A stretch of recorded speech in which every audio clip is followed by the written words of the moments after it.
What's up, everybody? Jason Swenk here, and I have an amazing guest on the show, one of the Harmon Brothers, who is going to talk about how you can turn your poop into gold, literally. Their videos are so funny, and their ads reach so many people, and I'm happy to have them on. So let's go ahead and get into the show.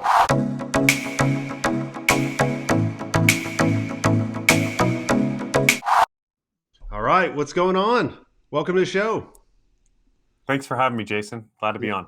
Yeah, man. So, for the people that have been kind of hiding under a rock a little bit, tell us who you are and what do you do?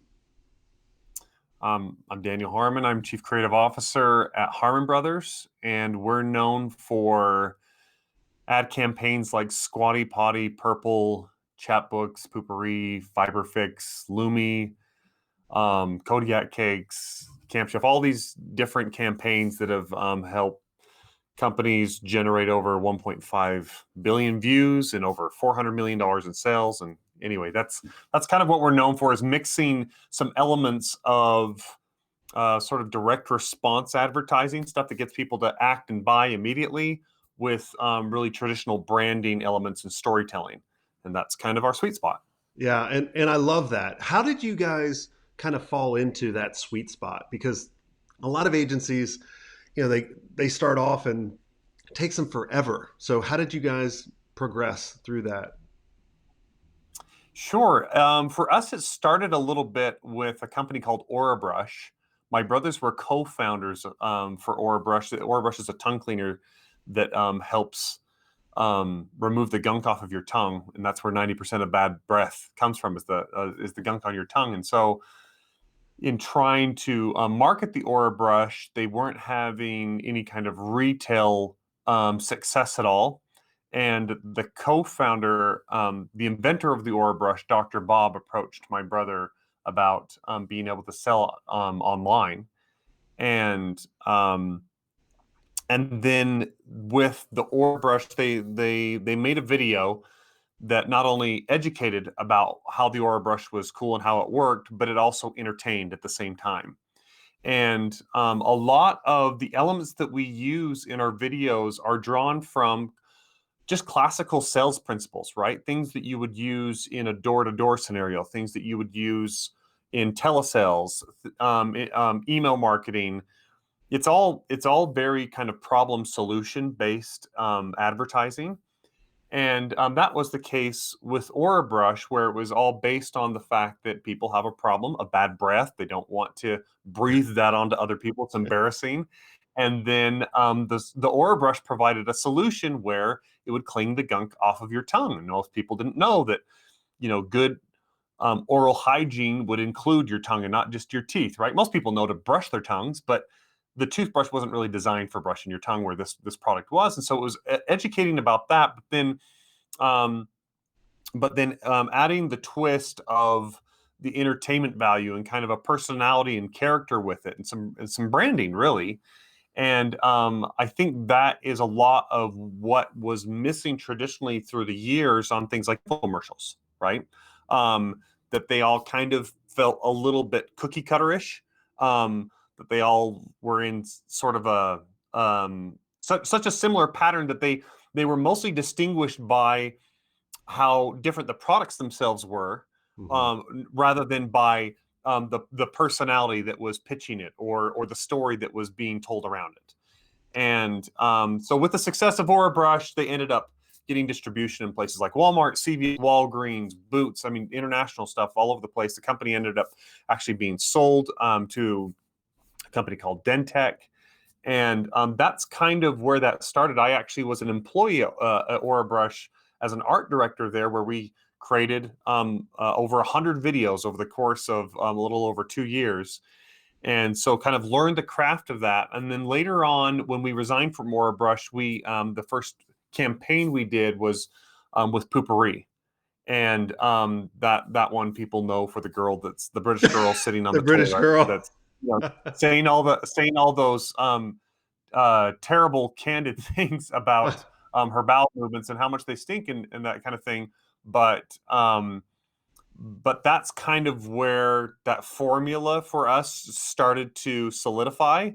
and then later on it was Squatty Potty. It became much more so, and then purple, and so on. But yeah, hopefully that answered the question to Yeah, some degree. definitely. I want to know more about the blooper reel. Like, I would, you guys have to have the best blooper reel out there for Squatty Potty and the Poopery.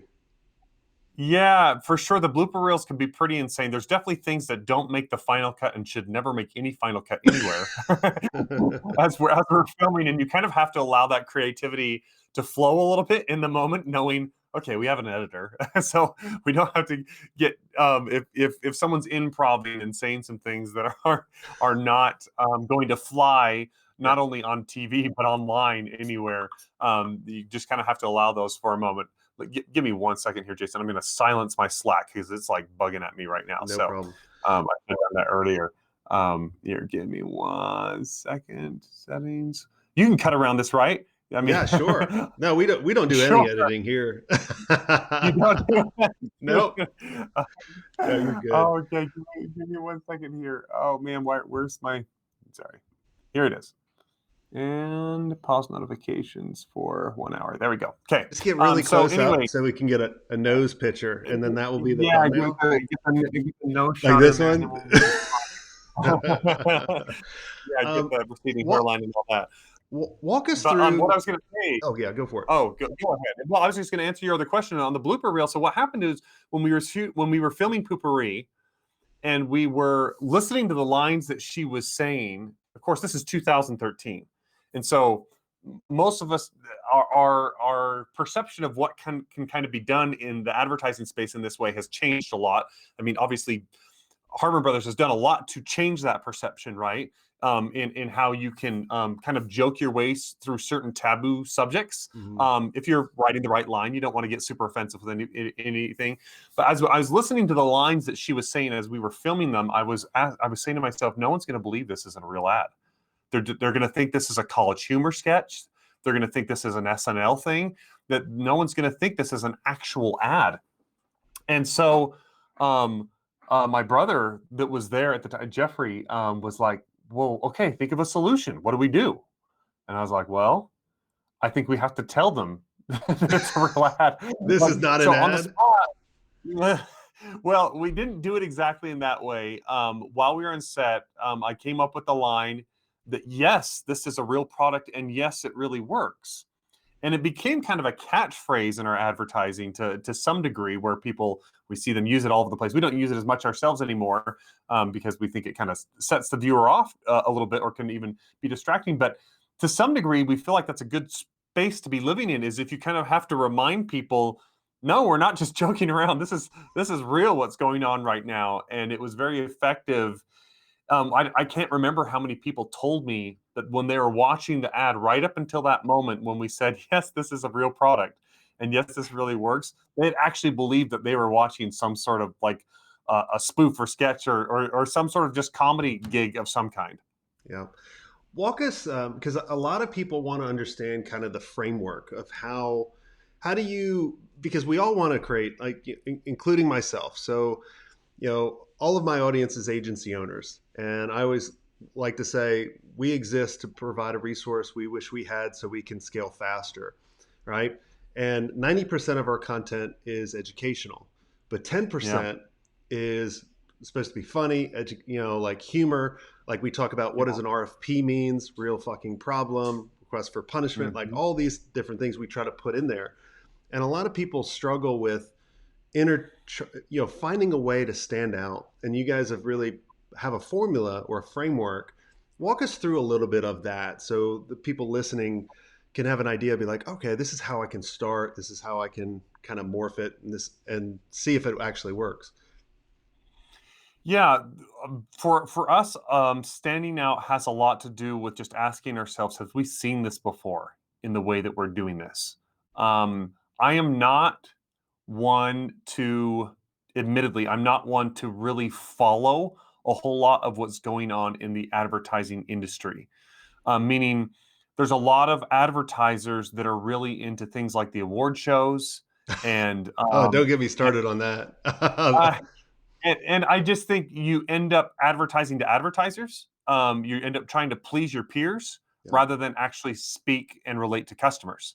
And so I don't really go down that road. And I ask myself more as we're doing the content, have I seen something like this, or are we doing something fresh enough as we approach this that it's going to make them stand out. And it's not necessarily that it's always that the character is always something that's just never been done before. I'm sure there's been a prince used in advertising before in some way, right? In the way that, like, we had the squatty potty, we had the unicorn. There was never a pooping unicorn, I don't think, prior to that point in advertising.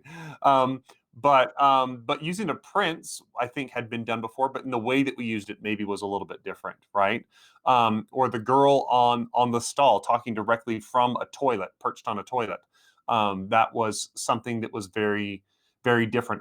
Or Goldilocks releasing some eggs that fall down on a bed. Those were all kind of things that we felt like hadn't really necessarily been seen before. Or a French woman singing kind of in a Broadway style play type environment for Lumi. All these things we felt like were just different than anything we'd seen before. And so for us, the basis of coming up with a lot of those ideas is really is involving really creative thinkers into the writing process. And a lot of that is for us centralized on comedians.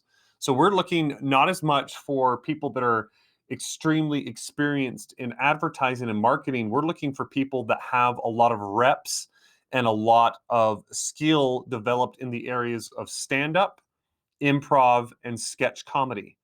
And then we feel like we can better guide the marketing and advertising language around that. That we're going to be much better off teaching a comedian to be a marketer than a marketer to be a comedian. And that gets us some very different thinking, because their jobs are, like, on a day-to-day basis, are like, okay, what kind of cool thing can we come up with in the sketch, or what kind of thing can we make fun of, or what's some observational thing that I've seen that I can use in my stand-up that I have never heard anyone say before. That's kind of just second nature to them. And then that's kind of our starting point for being able to stand out, I'd say. I love that. And what, so for the people listening, is it, I guess, do they need to go and find their funny friends that are doing Yeah. stand up? Yeah. Short answer is yes. um, That's what I was. Yeah. I mean, in Harmon Brothers University, in our courses, that's one of the things we teach, is the idea that it's easier to turn a comedian into a marketer than a marketer into a comedian. And so we do recommend following funny people on Instagram, TikTok, YouTube, that kind of stuff. Wherever you get your stuff, Facebook, I don't care.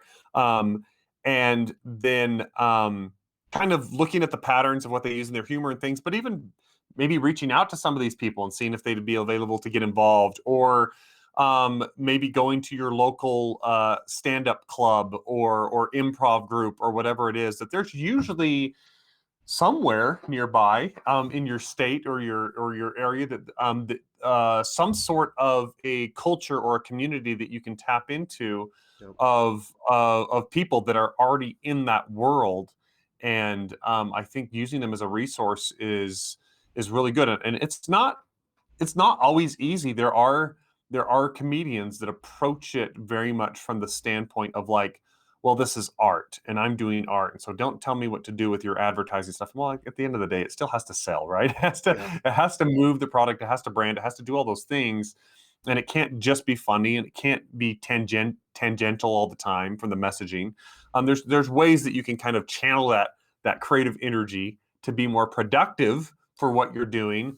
But yeah, I think it's a really good idea to go involve people that are already funny, rather than trying to teach yourself to be funny in order to get it done.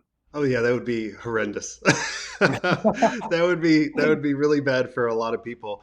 And Yeah, I, like, for myself, I'm not even like the funniest person around. I do have a good sense of humor. I have good comedic timing, and mine more applies in the way that I go about filming and editing and enhancing what's there in writing. I mean, I can write jokes and that kind of thing, but, like, I might be able to write one joke in the time that it takes some of these other guys and gals that we get involved. Like, they can write 10 in the time that I write one, kind of a thing, and it's just not as efficient. And I'm pretty darn good at making that stuff that they write be funny in the end product. But as far as like originating that on paper, that's not going to be, there's going to be other people that have more superpower in that area, whereas it would be a lot of toiling for me to do that. I can help out a ton in the advertising language and the sales persuasion and all that kind of stuff, and I'll write in zingers here and there. But as far as like that really creative stuff that's needed, I'm yeah, we're always looking to outsiders to help out with that. Yeah, and I would guess, I'm in Atlanta today, and there's obviously tons of improv and all kinds of places all over. And I bet if you went Yeah. to some of those and you went up to someone and be like, "Hey, do you want to be involved in this?" I bet they'd be like, "Heck yeah, I want to be involved in this." Yeah, they'd probably, in most cases, be over the moon excited because what you'll find is that most comedians aren't actually making a living being a No. comedian. Yeah, I know. A lot of them are developing it as a skill set on the side, and they're passionate about it, and they'd love to make a living with it. But as far as it's their full time living, ooh, it's a small subset of that community that is actually making money and not waiting tables somewhere or not working some sort of a warehouse job or in a kitchen or whatever it is. Like um, most comedians are very happy for the opportunity to write something funny and be paid for it. Like that's probably going to be really exciting to them. Oh yeah. So let after we find the talent or the creatives to help you with the idea, what's really kind of the next thing that will shape what we do to get these ads to convert or get people's attention? Yeah, I mean, I'm kind of going backwards here, but the starting point for us is finding a product or service that we're passionate about. That if you can speak from the perspective of the customer, in meaning that you've been sold on the product yourself, you've kind of had that aha moment of you as you've used it. Um, then you will be much more effective at communicating that to other people because you're sold, right? You're not just selling people because it's your job. Um, I, I, I've, I really feel like, and I repeat this around here all the time, that nothing sells better than the truth. And so, if you get to that authenticity, that's a much better starting point. So, for us, we're very choosy about what kind of clients we partner with, especially on our big campaigns, because um, we want to really ensure that we have passion for it, that we have someone that has actually has belief in it, that's heading up the Mhm. project, that are whatever creative director is on it is really wants to sell this thing rather than just has to because it's part of their job. And so that's for us is a good starting point is finding a product or service that's offering real value, solving a real problem for people, and is genuinely making the world a better place in some way.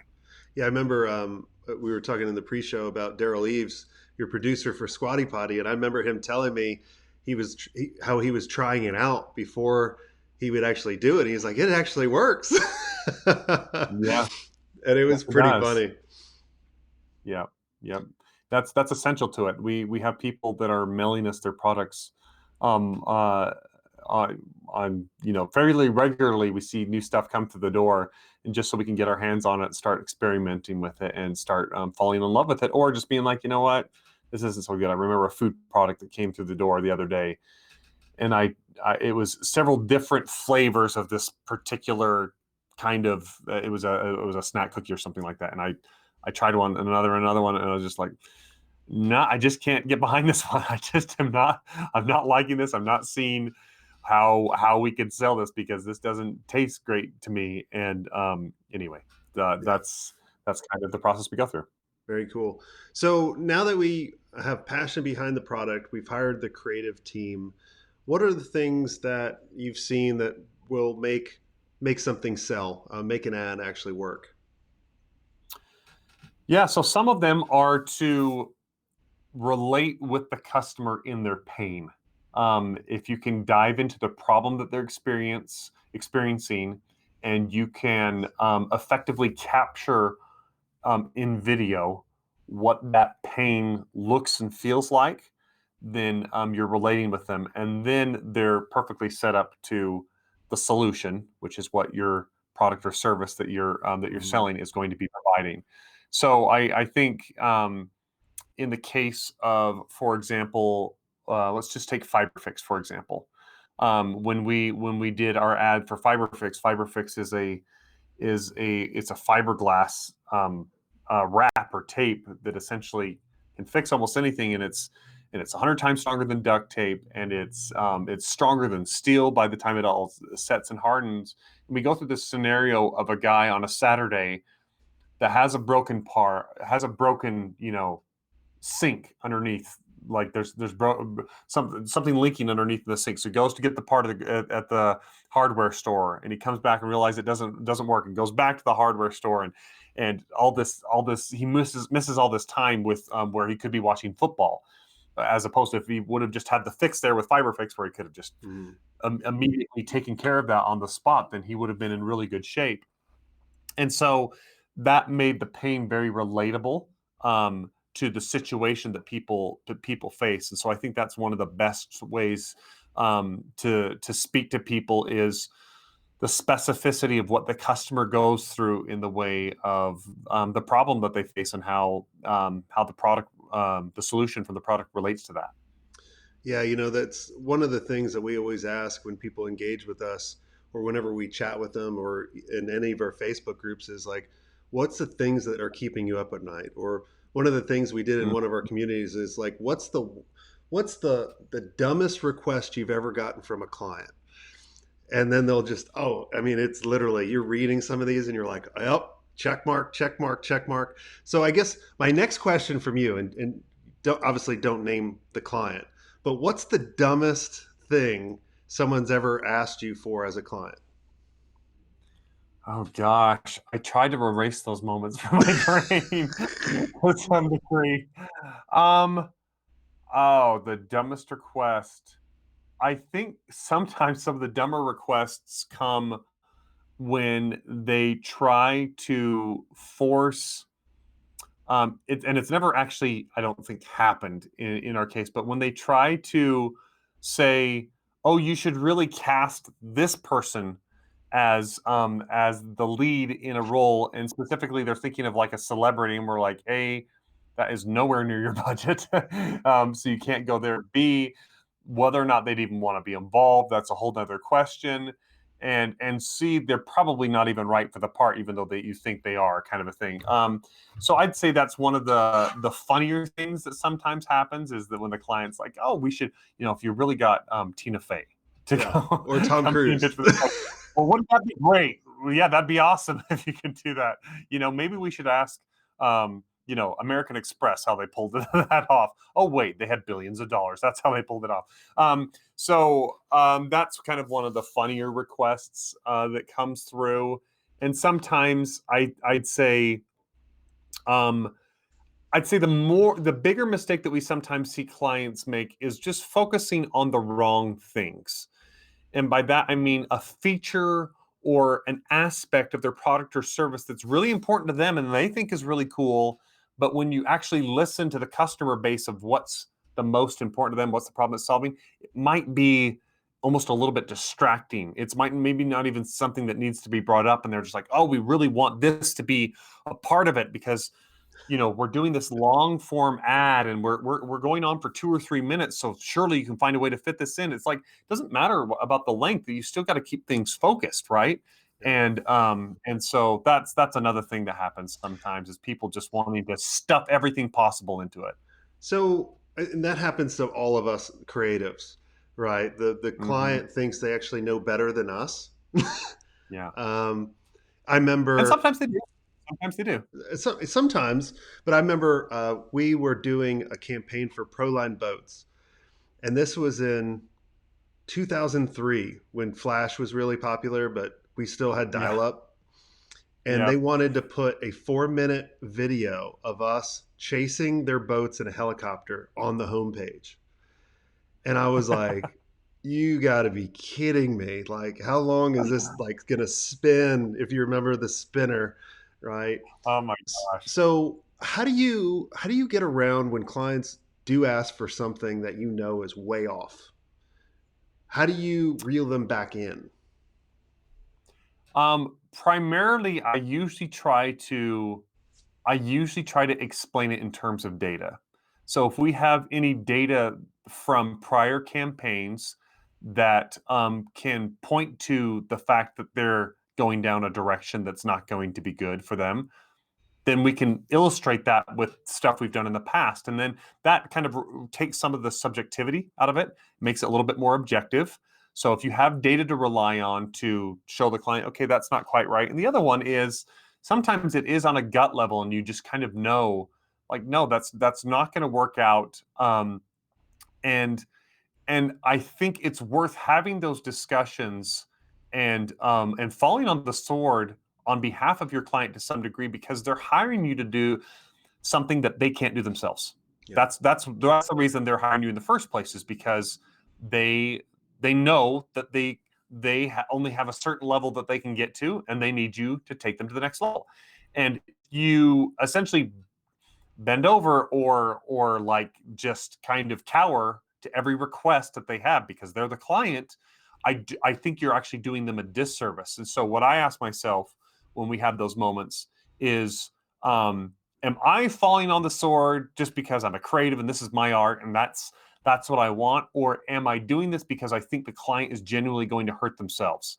And if it's that I really feel, or especially if I have the data to show that the client is going to hurt themselves, then I'm going to fight that battle. If it's more of a preference kind of thing, then there might be areas where you can compromise. And like I said, sometimes the clients are even right. Sometimes they'll have an insight of something legally that you can't do, and they know about that, and they can kind of steer you right in that way, or some other aspect of things that will be more factual or whatever it is. And you need to be able to listen to those moments. But I'd say more so, the real question to ask yourself is, am I doing this because I'm on my high horse a little bit because I'm the creative and they're not?